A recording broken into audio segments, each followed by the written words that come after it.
Assalamualaikum warahmatullahi wabarakatuh.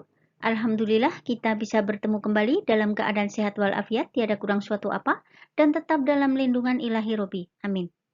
Pada kesempatan kali ini kita akan membahas bab 9 atau bab terakhir, penyajian data part 1.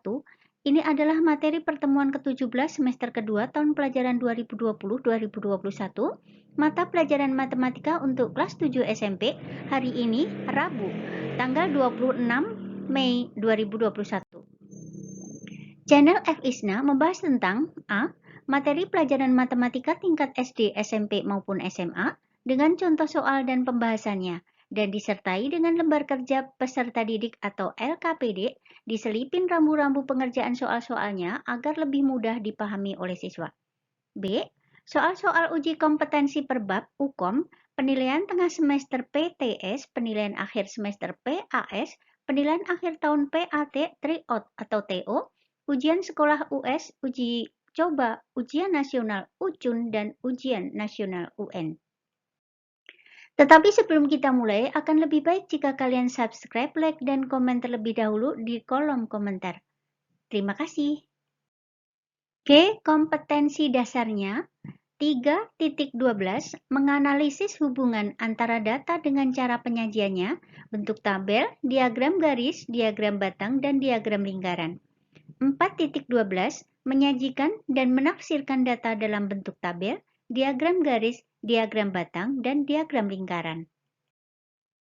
Oke, yang pertama, mengenal data. Ada 3 cara untuk mengumpulkan data. Yang pertama, dengan wawancara atau interview. Cara mengumpulkan data dengan mengajukan pertanyaan secara langsung kepada narasumber. Contohnya, keadaan dan kondisi satu keluarga yang tinggal di daerah perkotaan yang padat dan satu keluarga yang tinggal di daerah pedesaan. Kedua, kuesioner atau angket. Cara mengumpulkan data dengan mengirim data pertanyaan kepada narasumber. Contohnya, acara TV yang disukai dan yang tidak disukai, dan lain-lain. Nomor 3, observasi atau pengamatan. Cara mengumpulkan data dengan mengamati objek atau kejadian. Contohnya, tinggi badan, berat badan, dan lain-lain. Berdasarkan cara memperoleh data, data terbagi menjadi 2 macam, yaitu 1. Data primer adalah data yang diperoleh secara langsung dari narasumbernya. Contohnya, berat badan, tinggi badan, dan lain-lain. Nomor 2, data sekunder adalah data yang diperoleh secara tidak langsung atau diperoleh dari pihak lain. Contohnya, nilai kurs rupiah diperoleh dari BPS atau Badan Pusat Statistik. Kemudian banyaknya penduduk pada satu desa ini diperoleh dari informasi dari kelurahan setempat. Menyajikan data dalam bentuk tabel. Nomor 1. Tabel baris dan kolom. Tabel ini digunakan untuk data yang terdiri dari beberapa baris dan satu kolom. Perhatikan tabel 9.1. Ini adalah contoh daftar tabel, daftar baris kolom. Penjualan mobil perusahaan X periode tahun 2010-2015. Oke, perhatikan gambarnya. 2. Tabel kontingensi. Tabel ini digunakan untuk data yang lebih dari satu kolom. Contoh, misalkan ada tabel kontingensi 3x2. Itu artinya terdiri dari 3 baris dan 2 kolom. Nah, sekarang contoh yang faktanya tabel 9.2. Jumlah siswa menurut jenis kelamin. Di sini ada beberapa baris dan kolomnya 3 baris. Oke? Nomor 3, tabel distribusi frekuensi. Tabel ini digunakan untuk data yang dibagi menjadi beberapa kelompok. Tabel 9.3 ini adalah nilai ulangan siswa kelas 7B. Antara nilai 51 sampai 60 itu ada 5 orang. Antara 61 sampai 70 ada 8 orang, dan seterusnya. Menyajikan data dalam bentuk diagram. Yang pertama adalah diagram batang. Diagram batang ialah diagram penyajian data dalam bentuk batang atau kotak pada bidang kartesius. Data yang sudah dikumpulkan harus disusun dan disajikan secara baik agar mudah dibaca dan cepat dimengerti oleh pembacanya. Salah satunya menyajikan data menggunakan diagram batang. Contohnya, diketahui daftar nilai bahasa Indonesia siswa kelas 9 sebagai berikut. Nilai 6 ada 3 orang. Nilai 7 ada 6 orang, nilai 8 ada 5 orang, nilai 9 ada 4 orang, dan nilai 10 ada 2 orang. Oke, kemudian bisa dibikin diagram batangnya sebagai berikut. Yang arah horizontal itu adalah nilai, kemudian yang arah vertikal itu adalah banyaknya siswa.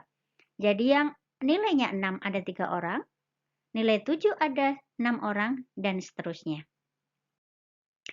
Contoh soal dan pembahasannya. Yang pertama, pengetahuan dan pemahaman. Perhatikan diagram batang berikut. Ini adalah data yang sesuai dengan diagram di atas adalah.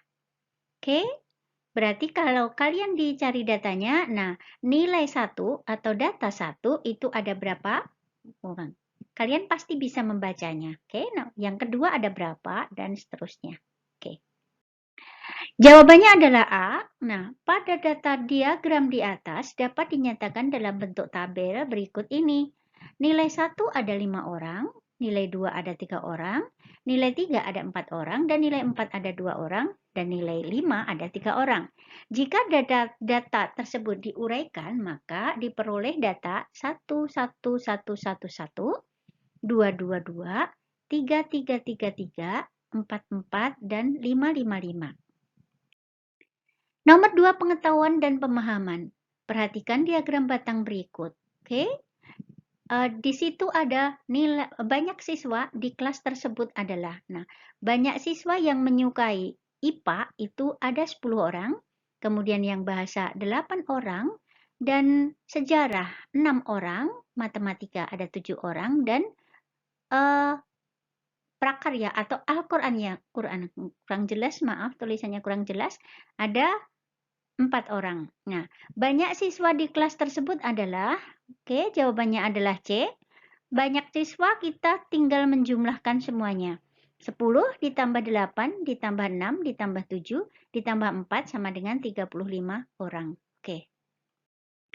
Nomor 3, aplikasi. Nah, diagram berikut menunjukkan data hasil panen cabai di kebun Pak Budi. Nah, di sini yang mendatar itu adalah tahunnya, antara 2008, 2009, 2010, 2012, dan 2012. Kemudian yang naik atau vertikal itu adalah frekuensinya atau banyaknya dalam ton. Oke. Jumlah hasil panen cabai Pak Budi 2 tahun terakhir. Oke, perhatikan yang 2 tahun terakhir itu berarti yang ada di tahun berapa? Jawabannya adalah B. Panen cabai Pak Budi dalam 2 tahun terakhir itu berarti tahun 2011 dan 2012. Sedangkan pada tahun 2011 itu adalah 4 ton dan 2012 adalah 6 ton. Jadi jumlah hasil panen 2 tahun terakhir Pak Budi adalah 4 ditambah 6 sama dengan 10 ton. Oke, nomor 4, aplikasi. Perhatikan diagram berikut. Diagram berikut adalah hasil panen salak kelompok tani makmur. Di sini mulai dari tahun 2007 sampai 2012, kemudian yang ke atas adalah hasil salak dalam ton. Hasil panen salak yang lebih dari 12 ton terjadi pada tahun, oke, jawabannya adalah C. Dari diagram batang tersebut bahwa panen hasil salak yang lebih dari 12 ton terjadi pada tahun 2008 dan 2012. Oke, nomor 5 adalah penalaran. Perhatikan diagram di bawah. Ini adalah Senin, Selasa, Rabu, Kamis, Jumat, dan naik adalah angka. Diagram di atas menggambarkan banyaknya siswa yang mengunjungi perpustakaan. Jika banyaknya seluruh pengunjung 149 siswa, maka selisih pengunjung hari Rabu dan hari Kamis adalah, oke, jawabannya adalah C.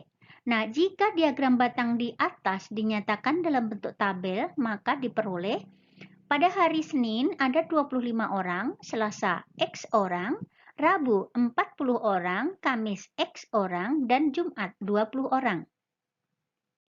Jika banyak seluruh pengunjungnya adalah 149 siswa, maka 25 ditambah X ditambah 40 ditambah X ditambah 20 sama dengan 149. Itu artinya 2X ditambah 85 sama dengan 149. Jadi 2X sama dengan 64. Jadi X-nya 64 dibagi 2 sama dengan 32. Nah, jadi selisih pengunjung hari Rabu dan hari Kamis adalah 40 dikurangi 32 sama dengan 8 siswa. Nomor 6 adalah penalaran. Perhatikan tabel pendapatan hasil panen sayur A dan sayur B di Desa Sukamakmur berikut. Nah, selisih pendapatan terbesar dari pendapatan kedua jenis sayur tersebut pada bulan. Oke, di sini yang pertama sampai mulai bulan Juli, Agustus, September, dan Oktober. Kemudian yang naik itu adalah pendapatan panen sayur ribuan rupiah. Oke, yang pertama adalah sayur A dan yang batang kedua adalah sayur B. Jawabannya adalah D. Jika diagram batang di atas dinyatakan dalam bentuk tabel, maka diperoleh pada bulan Juli sayur A 750, sayur B 500, berarti selisihnya 250. Pada bulan Agustus sayur A 650, sayur B 550, berarti selisihnya 100. Kemudian pada bulan September itu sayur A 700, kemudian sayur B 750, selisihnya 50. Kemudian Oktober, sayur A 400, sayur B 800, dan selisihnya adalah 400. Jadi selisih pendapatan terbesar dalam pendapatan kedua jenis sayur tersebut terjadi pada bulan Oktober, yaitu sebesar Rp400.000. Oke? LKPD 12, penyajian data. Oke, petunjuk soalnya adalah nomor 1. Pilihlah jawaban yang benar dari soal nomor 1 sampai dengan nomor 13. Nomor 2, tulislah jawaban kalian A, B, C-nya saja. Boleh di HP, boleh di kertas, boleh di buku tugas, kemudian difoto dan kirim langsung via WA Ibu. Nomor 3, seluruh siswa wajib mengisi daftar hadir.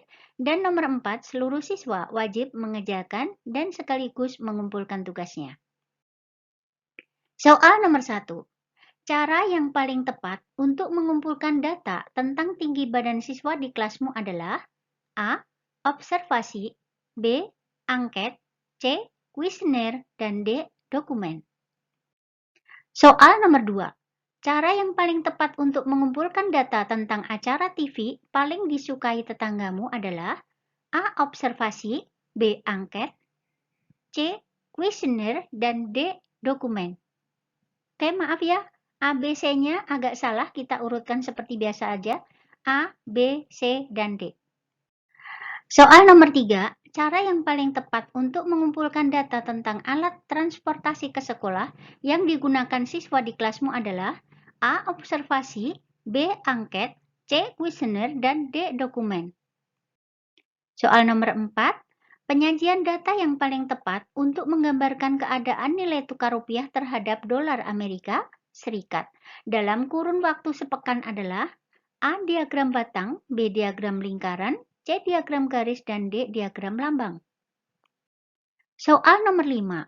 Penyajian data yang paling tepat untuk menggambarkan nilai UAS atau ujian akhir semester pelajaran matematika di kelas 7H dan 7I adalah A. Diagram batang, B. Diagram lingkaran, C. Diagram garis, dan D. Diagram lambang.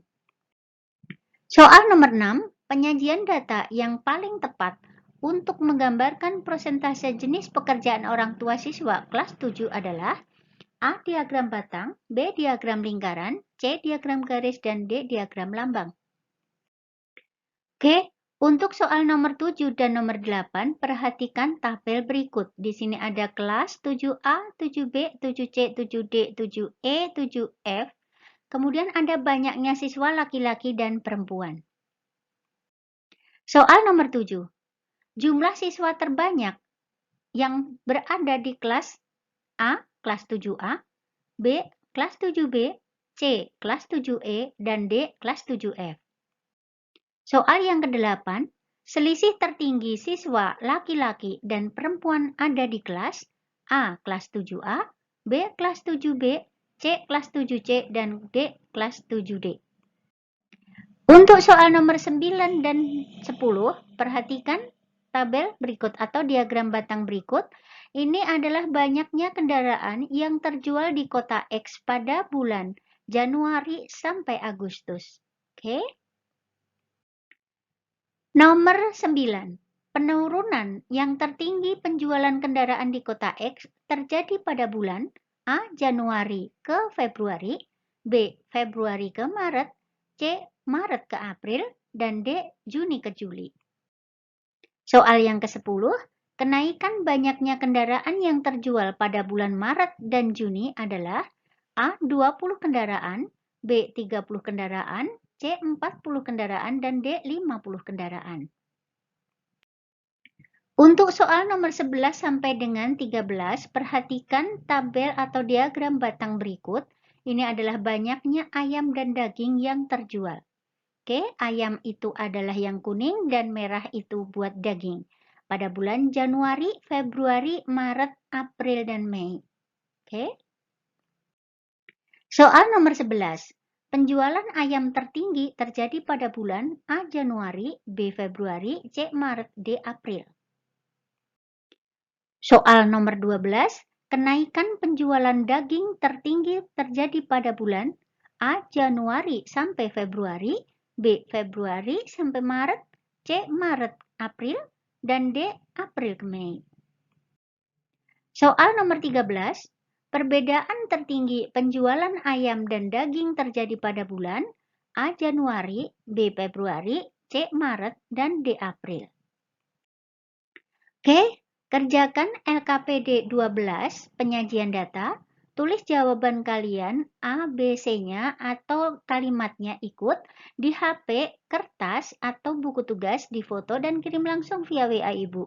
Seluruh siswa wajib mengerjakan dan mengumpulkan tugas. Oke, kalian paham? Terima kasih atas perhatiannya, selamat mengerjakan, semoga sukses dan jangan lupa supportnya dengan tekan tombol subscribe, like, dan komen di kolom komentar. Oke, terima kasih dan Assalamualaikum warahmatullahi wabarakatuh. Bye-bye.